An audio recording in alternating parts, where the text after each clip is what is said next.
Hello students, welcome to our another biology lecture. इससे पहले वाले लेक्चर में हमने पढ़ा था कि बैक्टीरिया का स्ट्रक्चर क्या होता है। बैक्टीरिया की हिस्ट्री पढ़ी थी, स्ट्रक्चर पढ़ा था और स्ट्रक्चर में ही कुछ चीज़ें बाकी रह गई थी जो आज हम उसको कंटिन्यू करेंगे। अगर आपने इससे पहले वाली वीडियो नहीं देखी है तो पहले आप उसको देखें, उसके बाद इसको देखें तो आपको समझ में आएंगी चीज़ें। आज देखेंगे, कल हमने बैक्टीरिया का सेल एनवेलप देखा था इससे पिछले वाले वीडियो में। आज की वीडियो में हम देखेंगे सरफेस अपेंडेजेस कौन कौन से होते हैं बैक्टीरिया के। अगर आपको स्ट्रक्चर याद आ रहा हो तो बैक्टीरिया के स्ट्रक्चर में सरफेस अपेंडेजेस जो बाहर की तरफ लगे हुए थे वो कौन कौन से हैं। तो 3 तरीके के अपेंडेजेस लगे हुए थे सरफेस पे। पहला था फ्लैजेला, सबसे बड़ा वाला जो था वो फ्लैजेला था। दूसरा उससे छोटा वाला जो था वो पाइली था और तीसरा फिम्ब्री था। तो फ्लैजेला क्या होता है? फ्लैजेला रोल प्ले करता है मोटिलिटी में, यानी फ्लैजेला की सहायता से ही बैक्टीरिया क्या करता है, एक प्लेस से दूसरे प्लेस में मूव करता है। ये एराइज होता है बेसल बॉडी, बैक्टीरिया के बेसल बॉडी से फ्लैजेला एराइज होता है। 9+2 अरेंजमेंट इसमें क्या होता है, एब्सेंट होता है। वो अगर आप आगे पढ़ेंगे तो 9 घेरे बाहर की तरफ रहते हैं, 2 अंदर की तरफ रहते हैं फिलामेंट्स। 9 फिलामेंट्स बाहर और 2 अंदर, तो इसको कहते हैं 9+2 अरेंजमेंट। वो बैक्टीरिया की फ्लैजेला में क्या होता है, एब्सेंट होता है और इसमें फ्लैजेलिन प्रोटीन प्रेजेंट होती है। दूसरा जो सरफेस अपेंडेजेस है वो है पाइली एंड फिम्ब्री। तो पाइली क्या होती है, पाइली को हम सेक्स पाइली कहते हैं। ये फ्लैजेला से थोड़े से छोटे होते हैं। Larger pili are sex pili. Pilin protein present, इसमें पाइलिन प्रोटीन पाई जाती हैं और ये जब बैक्टीरिया सेक्सुअल रिप्रोडक्शन करता है तो उस टाइम पे ये कंजुगेशन ट्यूब बनाने का काम करती है, यानी एक ब्रिज बना देती है। एक बैक्टीरिया से दूसरे बैक्टीरिया के बीच में एक ब्रिज बनाती है, जिससे क्या करता है, बैक्टीरिया का जेनेटिक मटेरियल जो है एक बैक्टीरिया से दूसरे बैक्टीरिया में ट्रांसफ़र होता है। तीसरा जो सबसे छोटी संरचना है, सबसे छोटा अपेंडेज है, उसको कहते हैं फिम्ब्री।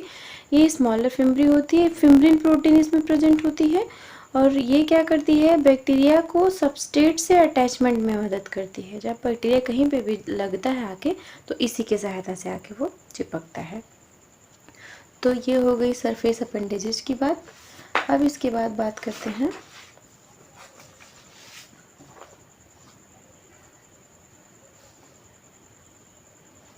साइटोप्लाज्मिक कंटेंट की। हमने सेल एनवेलप देख लिया, उसके बाद सरफेस अपेंडेज देख लिया। अब अंदर साइटोप्लाज्मिक कंटेंट में कौन कौन सी चीज़ें हैं साइटोप्लाज्म में, उसको हम देखेंगे। तो सबसे पहला है मीसोसोम। आप एक बार पिछला लेक्चर पढ़ेंगे तभी आपको समझ में आएगा कि ये क्या बताया जा रहा है, जब आपको बैक्टीरिया का स्ट्रक्चर आप देखेंगे तब। तो मीसोसोम क्या होता है, ये इनफोल्डिंग ऑफ प्लाज्मा मेम्ब्रेन होती है, analogous to eukaryotic mitochondria, increase surface area, DNA replication, secretion, cell division. Plasma membrane जो बैक्टीरियल सेल की inner cell wall inter membrane होती है, जिसको प्लाज्मा मेम्ब्रेन कहते हैं, वो उसी की इनफोल्डिंग होती है, अंदर की तरफ वो मुड़ी हुई उंगली की तरह संरचना बनाती है, जैसा कि माइटोकॉन्ड्रिया में आप देखते हैं वैसे ही संरचना इसमें बनाती है मीसोसोम के रूप में। और ये किसके एनालॉगस होता है, यूकैरियोटिक माइटोकॉन्ड्रिया, यानी यूकैरियोटिक सेल में माइटोकॉन्ड्रिया जो काम करती है, बैक्टीरियल सेल में मीसोसोम सेम वही काम करता है, यानी एनर्जी प्रोवाइड करता है। इसी में एनर्जी स्टोर रहती है बैक्टीरिया की। और क्या करता है, इंक्रीज सरफेस एरिया, ये सेल के सरफेस एरिया को भी बढ़ाता है, डीएनए रेप्लिकेशन में हेल्प करता है, सिक्रीशन में हेल्प करता है और सेल डिवीजन में भी क्या करता है, हेल्प करता है मीसोसोम। दूसरे नंबर पे जो साइटोप्लाज्मिक कंटेंट है वो उसका जेनेटिक मटेरियल है। तो इसमें 2 तरीके के जेनेटिक मटेरियल पाए जाते हैं, एक उसका मेन जीनोम होता है और दूसरा होता है एक्स्ट्रा क्रोमोसोमल मटेरियल। तो मेन जीनोम कैसा होता है बैक्टीरिया का, बैक्टीरिया का main genome circular double standard DNA होता है। नेकेड होता है, नेकेड इन द सेंस कि हिस्टोन प्रोटीन प्रेजेंट नहीं होती, एब्सेंट होती है हिस्टोन प्रोटीन। और हिस्टोन प्रोटीन एब्सेंट होती है इसीलिए क्या होता है, सर्कुलर होता है। यूकैरियोटिक सेल का डीएनए कैसा होता है, लीनियर होता है। और वो इतना बड़ा डीएनए एक सेल में पैक कैसे होगा, तो हिस्टोन प्रोटीन उसमें प्रेजेंट होती है यूकैरियोटिक सेल में। और डीएनए पे होता है negative charge, histone protein contain करता है पॉजिटिव चार्ज। तो डीएनए क्या करता है, हिस्टोन प्रोटीन के चारों तरफ क्या करता है, अपने आप को लपेट लेता है, रैप कर लेता है, तो वो छोटा हो जाता है, उसकी पैकेजिंग होती है सेल न्यूक्लियस के अंदर। और यहाँ पे प्रोकैरियोटिक सेल में हिस्टोन प्रोटीन नहीं पाई जाती है, इसलिए इसका डीएनए क्या होता है, डबल सर्कुलर होता है। और इसको न्यूक्लियस ना कह के, इसके मेन जीनोम को न्यूक्लियस इसलिए नहीं कहते क्योंकि इसमें प्लाज्मा मेम्ब्रेन प्रेजेंट नहीं होती, बहुत सारा डेवलपमेंट इसमें नहीं हुए रहते हैं, इसलिए इसको न्यूक्लियोइड या जीनोफोर कहते हैं। बैक्टीरिया के मेन जीनोम को न्यूक्लियोइड या जीनोफोर कहते हैं। दूसरे नंबर पे आता है इसका extra nuclear genome. Bacterial cell में मेन जीनोम के अलावा एक एक्स्ट्रा क्रोमोसोमल मटेरियल पाया जाता है जिसको कहते हैं प्लाज्मिड। ये भी सर्कुलर डबल स्टैंडर्ड डीएनए ही होता है। ये क्या इसकी कैपेसिटी होती है या कि ये सेल्फ रेप्लिकेटिव होता है, कहीं पे भी रहेगा तो ये खुद से क्या कर सकता है, स्वतंत्र रूप से रेप्लिकेशन कर सकता है। तो इसका बड़ा ही यूज है बायोटेक्नोलॉजी और जेनेटिक इंजीनियरिंग में प्लाज्मिड का। प्लाज्मिड वेक्टर के रूप में काम करता है, यानी ये जीन्स को क्या करता है, ले जाने का काम करता है। जीन्स जो डिजायर्ड जीन होते हैं, जब जेनेटिक इंजीनियरिंग आप पढ़ेंगे तो उसमें जो डिजायर्ड जीन होते हैं उनको इन्हीं प्लाज्मिड में लगा दिया जाता है और इस प्लाज्मिड को उस सेल में इंट्रोड्यूस करा दिया जाता है।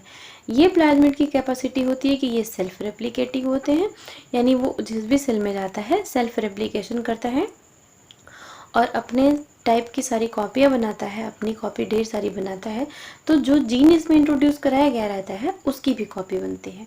ये आप आगे पढ़ेंगे आगे की क्लासेस में। इसके बाद आ जाइए तीसरे नंबर पे, साइटोप्लाज्मिक कंटेंट जो हम पढ़ रहे हैं उसका तीसरा कंटेंट है राइबोसोम। तो बैक्टीरियल सेल में कौन सा राइबोसोम पाया जाता है, 70S टाइप का राइबोसोम पाया जाता है। अगर आपको राइबोसोम का स्ट्रक्चर पता हो तो उसमें 2 सब यूनिट होती है, एक स्मॉल और एक लार्ज। तो लार्ज सब यूनिट 50S की होती है, स्मॉल सब यूनिट 30S की होती है। ये बैक्टीरियल सेल में जो राइबोसोम होता है वो पॉलीराइबोसोम होता है। पॉलीराइबोसोम इन द सेंस कि जब प्रोटीन की सिंथेसिस होती है तो उस टाइम पे अगर यूकैरियोटिक सेल की बात करें तो यूकैरियोटिक सेल का जो mRNA होता है वो मोनोसिस्टोनिक होता है, यानी उस पर एक बार में एक एमाइनो एसिड, एक बार में एक प्रोटीन बनती है। और प्रोकैरियोटिक या बैक्टीरियल सेल का जो mRNA होता है वो पॉलीसिस्टोनिक होता है, यानी उस पर एक बार में कई सारी प्रोटीन एक साथ बन सकती हैं, बहुत सारे प्रोटीन का इन्फॉर्मेशन उसके एक ही बार में एक ही mRNA पे होता है। तो इसीलिए इसको पॉलीराइबोसोम कहते हैं क्योंकि एक बार में बहुत सारे राइबोसोम उसके mRNA पे जुड़ते हैं ड्यूरिंग प्रोटीन सिंथेसिस। तो ये तो हो गई राइबोसोम की बात। इसके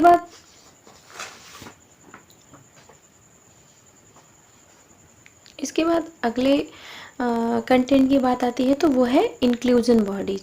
फिगर में दिया था इंक्लूजन बॉडीज क्या होता है, ये नॉन मेम्ब्रेनस स्ट्रक्चर होता है, मेम्ब्रेन नहीं प्रेजेंट होती है, और ये स्टोर्ड फूड ऑफ बैक्टीरिया का स्टोर्ड फूड यही होता है। इंक्लूजन बॉडी फास्फेट ग्रैन्यूल और ग्लाइकोजन का बना होता है। इसके बाद पांचवा आता है गैस वैक्यूल। ये gas vacuole blue green algae में क्या प्रेजेंट होते हैं और ये क्या उसको प्रोवाइड करते हैं, बायंसी प्रोवाइड करते हैं। बायंसी का मतलब होता है कि वो उसको बैलेंस रखते हैं, फ्लोट करने में क्या करते हैं, फ्लोटिंग तो वो करता नहीं है, उसको बैलेंस करते हैं, बैलेंसिंग का काम होता है गैस वैक्यूल का। इसके बाद हम बात कर लें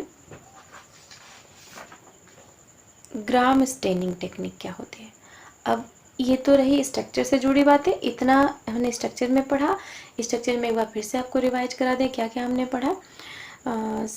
सेल एनवेलप पढ़ा, सेल बैक्टीरिया का आउटर कवरिंग उसकी कैसी होती है, तो 3 चीज़ों से बना होता है वो, ग्लाइकोकैलिक्स, सेल वॉल और प्लाज्मा मेम्ब्रेन। उसके बाद सरफेस अपेंडेजेस पढ़े। सरफेस अपेंडेजेस में भी 3 चीज़ें पाई जाती हैं, फ्लैजला, पाइली और फिम्ब्री। इसके बाद हमने पढ़ा साइटोप्लाज्मिक कंटेंट, साइटोप्लाज्म में क्या क्या चीज़ें पाई जाती है वो पढ़ा।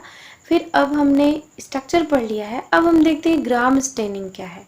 ग्राम स्टेनिंग टेक्निक क्या है, ये क्रिश्चियन ग्राम ने, हेंस क्रिश्चियन ग्राम ने ये टेक्निक दी थी। इन्होंने देखा तो इनको लगा कि 2 टाइप के बैक्टीरिया केवल एक ही टाइप के नहीं है, 2 टाइप के बैक्टीरिया हो सकते हैं। तो इन्होंने एक स्टेन प्रोसेस किया, स्टेनिंग की और उसके आधार पे इन्होंने बैक्टीरिया को 2 भागों में बांटा, एक ग्राम पॉजिटिव और एक ग्राम नेगेटिव। तो ग्राम स्टेनिंग टेक्निक है क्या, आज इसको देखते हैं। पहले इन्होंने बैक्टीरिया का सैंपल ले लिया और उसको स्टेन किया, stain with crystal violet. Crystal violet dye से उसको क्या किया, स्टेन किया बैक्टीरिया को। बैक्टीरिया को स्टेन करने के बाद उनको रिजल्ट मिला, all bacteria become bluish purple. जब बैक्टीरिया को इन्होंने क्रिस्टल वायलेट से स्टेन किया तो सारे बैक्टीरिया ब्लूइश पर्पल कलर के मिले इनको। फिर इन्होंने पोटेशियम सोल्यूशन को क्या किया, या इसी को ग्राम सोल्यूशन भी कहते हैं, इससे इसको फिर से कलर किया, फिर से डाई किया, जो मॉर्डेंट का काम करता है। मॉर्डेंट का मतलब होता है कि ये जो कलर आया था, क्रिस्टल वायलेट का कलर आया था ब्लूइश पर्पल, ये इसी को और फिक्स कर देगा। मॉर्डेंट मीन्स होता है फिक्सेटिव, उसको फिक्स कर देता है पोटेशियम सोल्यूशन। तो उसके बाद फिर अब इनको फिक्सिंग ऑफ स्टेन, ये क्या कर दिया, मॉर्डेंट यूज करके इन्होंने स्टेन को क्या किया, फिक्स कर दिया। उसके 5 मिनट बाद इसको फिर से ग्राम डीकलराइजर से क्या किया, वॉश कर दिया। ग्राम डीकलराइजर क्या क्या है, अल्कोहल प्लस एसीटोन, 3:1 के रेशियो में मिला के अल्कोहल और एसीटोन को इन्होंने उस पूरे बैक्टीरिया के स्टेन को क्या किया, वॉश किया। वॉश करने के बाद इन्होंने देखा कि 2 टाइप के बैक्टीरिया मिल रहे हैं। तो एक का स्टेन रिमूव हो गया था और एक का स्टेन क्या था, यानी ये जो कलर आया था ब्लूइश पर्पल डार्क कलर आया था, जब इन्होंने ग्राम डीकलराइजर से इसको वॉश कर दिया तो कुछ बैक्टीरिया का कलर तो निकल चुका था, ये जो आया था कलर ये निकल गया, लेकिन कुछ बैक्टीरिया का कलर क्या हुआ, रिमेनिंग रह गया। तो जिनका कलर निकल गया उनको उन्होंने कहा ग्राम नेगेटिव बैक्टीरिया। और फिर से इसको काउंटर स्टेन का मतलब यानी जो हम स्लाइड देखने वाले होते हैं तुरंत जो स्टेन डालते हैं उसको काउंटर स्टेन कहते हैं। तो इस पे जो जिसका स्टेन निकल गया था उस पे जब इन्होंने काउंटर स्टेन सैफरनिन डाला तो वो रेड कलर का बैक्टीरिया आया, क्योंकि कलर तो यहाँ पे निकल चुका था।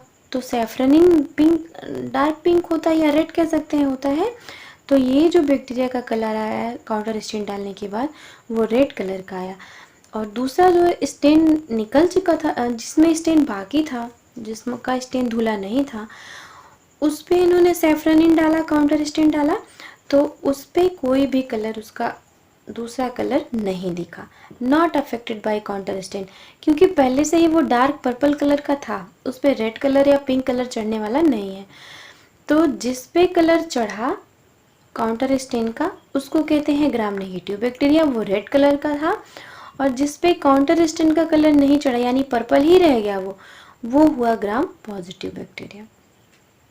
तो इस टेक्निक को उन्हीं वैज्ञानिक हैंस क्रिश्चियन ग्राम के नाम से, ग्राम स्टेनिंग के नाम से जानते हैं।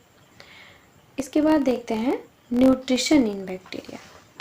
एक लास्ट टॉपिक आज का है न्यूट्रिशन इन बैक्टीरिया, यानी बैक्टीरिया अपना न्यूट्रिशन कैसे लेता है, भोजन कैसे लेता है, कौन कौन से मोड से, इसको देखते हैं। तो न्यूट्रिशन बैक्टीरिया में 2 टाइप के होते हैं, ऑटोट्रॉफिक मोड ऑफ न्यूट्रिशन और हेटेरोट्रॉफिक मोड ऑफ न्यूट्रिशन। अगर हमने पहले थोड़ी सी भी पढ़ाई की होगी तो आप जानते होंगे ऑटोट्रॉफिक क्या होता है और हेटेरोट्रॉफिक। ऑटोट्रॉफिक का मतलब होता है जो अपने फूड की सिंथेसिस अपने बॉडी के अंदर ही कर लेते हैं, उनको ऑटोट्रॉफिक ऑर्गेनिज्म कहते हैं। और जो अपने फूड की सिंथेसिस बॉडी के अंदर नहीं कर पाते हैं, उनको फूड अपना बाहर से लेना होता है, किसी और पर डिपेंड होते हैं, उनको कहा जाता है हेटेरोट्रॉफिक ऑर्गेनिज्म, या उस मोड को कहते हैं हेटेरोट्रॉफिक मोड ऑफ न्यूट्रिशन। तो बैक्टीरिया में ये दोनों टाइप के मोड ऑफ न्यूट्रिशन पाए जाते हैं, ऑटोट्रॉफिक और हेटेरोट्रॉफिक दोनों। सबसे पहले देखते हैं ऑटोट्रॉफिक न्यूट्रिशन बैक्टीरिया में कैसा होता है। तो ऑटोट्रॉफिक न्यूट्रिशन यानी ऐसे बैक्टीरिया जो अपना फूड खुद से सिंथेसाइज करते हैं, उनको ऑटोट्रॉफिक न्यूट्रिशन या ऑटोट्रॉफिक बैक्टीरिया कहा जाता है। ये भी 2 तरीके के होते हैं, पहला है फोटो ऑटोट्रॉफ और दूसरा है कीमो ऑटोट्रॉफ।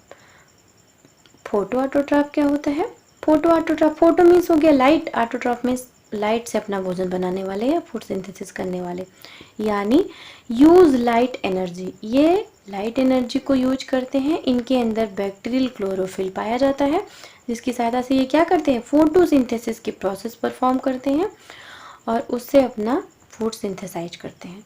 एग्जाम्पल है फोटो ऑटोट्रॉफ का क्लोरोबियम क्रोमेटियम और रोडोस्पाइरलम। क्लोरोबियम को ग्रीन सल्फर बैक्टीरिया कहा जाता है, क्रोमेटियम को पर्पल सल्फर बैक्टीरिया और रोडोस्पाइरलम को पर्पल नॉन सल्फर बैक्टीरिया कहा जाता है।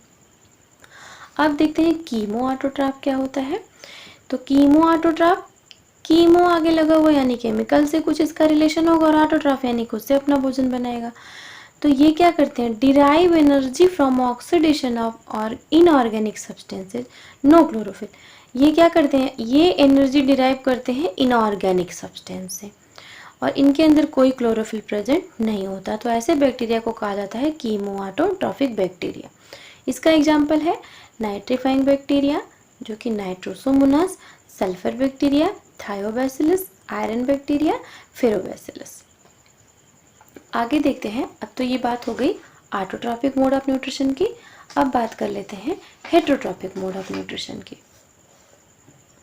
हेटरोट्रॉफिक मोड ऑफ न्यूट्रिशन क्या होता है, यानी जो बैक्टीरिया अपना फूड खुद सिंथेसाइज नहीं कर पाते हैं, किसी और पर डिपेंड होते हैं, उस मोड ऑफ न्यूट्रिशन को क्या कहते हैं, हेटरोट्रॉफिक मोड ऑफ न्यूट्रिशन कहते हैं। तो इसमें सबसे पहला है पैरासाइट। पैरासाइट क्या होता है, पैरासाइट क्या होता है, यानी जो किसी लिविंग बीइंग के ऊपर डिपेंड रहे और उसको नुकसान भी पहुंचाए, उसको डिजीज काज करे। वो किसी लिविंग बीइंग के ऊपर डिपेंड भी रहे और उसको डिजीज भी काज करे, तो ऐसे ऑर्गेनिज्म को पैरासाइट कहते हैं। तो पैरासाइट बैक्टीरिया जो होते हैं वो भी दो तरीके के होते हैं, ऑब्लिगेट पैरासाइट और फैकल्टेटिव सैप्रोफाइट। ऑब्लिगेट पैरासाइट का मतलब होता है ऑलवेज पैरासाइट, यानी जब तक लिविंग बींग्स मौजूद है तब तक वो क्या होंगे, उनके ऊपर रह के अपना भोजन लेते रहेंगे, उनको बीमार करते रहेंगे। लेकिन अगर लिविंग बींग्स की उपस्थिति ना हो, अगर उनको लिविंग सेल ना मिले तो वो क्या हो जाएंगे, डेड हो जाएंगे। और फैकल्टेटिव सैप्रोफाइट का मतलब होता है, सैप्रोफाइट मीन्स होता है डेड डिके मैटर पे सर्वाइव करने वाले। तो फैकल्टेटिव यानी झूठा। तो नॉर्मली पैरासाइट होते हैं, फैकल्टेटिव सैप्रोफाइट जो होते हैं वो नॉर्मली पैरासाइट होते हैं, यानी लिविंग बींग पे ही सर्वाइव करते हैं। लेकिन अगर in the case living being उनको लिविंग सेल्स ना मिले तो वे क्या बन जाते हैं, सैप्रोफाइट बन जाते हैं। सैप्रोफाइट का मतलब होता है कि डेड डीके मैटर से अपना भोजन लेने वाले ऑर्गेनिज्म को सैप्रोफाइट कहते हैं। तो नॉर्मल कंडीशन में तो पैरासाइट होते हैं, लेकिन अगर लिविंग सेल्स ना मिले उनको तो वो सैप्रोफाइट बन जाते हैं, यानी डेड और डीके मैटर से भी अपना भोजन वो ले लेते हैं। तो इसका एग्जाम्पल है ट्यूबरकुलोसिस, और ऑब्लिगेट पैरासाइट का एग्जाम्पल है लैम्प्री। आगे देखते हैं दूसरे टाइप का हेटरोट्रॉफिक मोड ऑफ न्यूट्रिशन जो होता है वो सैप्रोट्रॉप्स होते हैं। सैप्रोट्रॉप्स क्या होते हैं, अभी मैंने बताया, सैप्रोट्रॉप्स यानी डेड डीके मैटर से अपना भोजन लेने वाले ऑर्गेनिज्म को क्या कहते हैं, सैप्रोफिटिक ऑर्गेनिज्म कहते हैं। यहाँ बैक्टीरिया की बात हो रही तो सैप्रोफिटिक बैक्टीरिया कहेंगे। सैप्रोफिटिक बैक्टीरिया भी टू टाइप्स के होते हैं, ऑब्लिगेट सैप्रोट्रॉप्स और फैकल्टेटिव पैरासाइट। ऑब्लिगेट सैप्रोट्रॉप यानी ऑलवेज सैप्रोट्रॉप, यानी वो जब भी भोजन लेंगे, जब भी अपना फूड लेंगे, वो कहाँ से लेंगे, डेड डीके मैटर से ही लेंगे। लेकिन इसका एग्जाम्पल है बैसिलस वल्गैरिस। और फैकल्टेटिव पैरासाइट का मतलब है normally saprotrophs but may become parasite. Saprotroph ये हरदम रहेंगे, लेकिन जरूरत पड़ने पे इनको लिविंग सेल अगर मिल गई तो ये क्या बन जाएंगे, पैरासाइट भी बन सकते हैं। तो इसको कहा जाता है फैकल्टेटिव पैरासाइट। इसका एग्जाम्पल है स्यूडोमोनास ब्यूटेडा। फिर बात कर ले तीसरे और लास्ट टाइप के हेटरोट्रॉफिक न्यूट्रिशन को, जिसको सिम्बियोसिस कहा जाता है या symbiotic type of mode of nutrition. इसका मतलब होता है कि दो ऑर्गेनिज्म एक साथ रहें और दोनों एक दूसरे को यूजफुल हो, यानी जैसे कि दो दोस्त एक रूम में रह रहे हैं, एक ने पैसे का कंट्रीब्यूशन किया तो दूसरे ने सामान का कंट्रीब्यूशन कर लिया, दोनों एक दूसरे के लिए यूजफुल है और एक कमरे में रह रहे हैं। तो वही चीज़ होती है सिम्बियोसिस में कि दो ऑर्गेनिज्म एक साथ रहते हैं, एक के पास जो एबिलिटी होती है वो दूसरे को देता है और दूसरे के पास जो एबिलिटी होती है यानी दूसरे के पास जो भोजन होता है वो पहले को दे देता है। तो ये लेगुमिनस प्लांट्स में रहते हैं जो बैक्टीरिया लेगुमिनस प्लांट की जड़ में रहते हैं उनको राइजोबियम कहते हैं, और नॉन लेगुमिनस प्लांट्स में जो रहते हैं उनको फ्रैंकिया कहते हैं। ये उन प्लांट से भोजन लेते हैं और उसके बदले में उनको लेगुमिनस में नाइट्रोजन फिक्स करके या और भी अपने तरीके से इनकी क्या करते हैं, मदद करते हैं। तो इस प्रोसेस को कहते हैं सिम्बियोसिस, सहजीविता, सहजीविता कहते हैं।